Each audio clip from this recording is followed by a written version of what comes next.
நான் இவரோட பேசும்போது மற்றோட பேசும்போது என்ன அறியாம செய்யறேன் நான் ஒரு 10 முறையாவது சொல்லிடுவேன். இந்த மாதிரி எங்களோட ஒரு நல்ல ரிலேஷன்ஷிப்பு. சேகரை வந்து டியூட்டில இருந்து நான் வந்து ஆபீஸ் பாக்குறேன். ஆனா எப்படா சேகர் விடுவாரு ஏன்னா பேசுறதுக்கும் இனிமே பரவத்துக்கு இல்லை. அவர் வந்தாருன்னா எனக்கு ஒரு ஃபுல் சப்போர்ட். டியூட்டிலும் சரி இதுவும் சரி. நான் அப்பப்போ வந்து சாட்டர்டே சண்டே சப்போஸ் வீட்டுக்கு போகணும் அப்படின்ட்டு ஆஃபீஸ் டைம்ல வந்து வீட்டுக்கு போவேன்.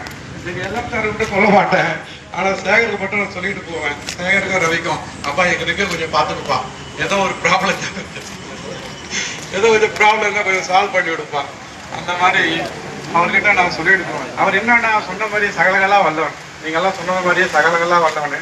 இந்த பின்னாடி இந்த போஸ்ட்ல பாத்துக்கலாம் எத்தனை கெட்டப்ல இருக்கிறாரு பாருங்களா. அவர்களாம் ஒரு கோர்ட்ல இருக்கிறாரு, ஒரு ராஜா மாதிரி இருக்கிறாரு, ஒரு வேலையில் இருக்கிறாரு. அந்த மாதிரி அது சகலகள்லாம் வரலாம். எனக்கு வந்து ரிக்கில வந்து ஏதோ ஒரு ப்ராப்ளம் வந்தேன்னா ஃபர்ஸ்ட் வந்து நான் கன்சல்ட் பண்ணுவேன். எங்கள் எல்லாம் சார் விட்டு சேகர் சார்.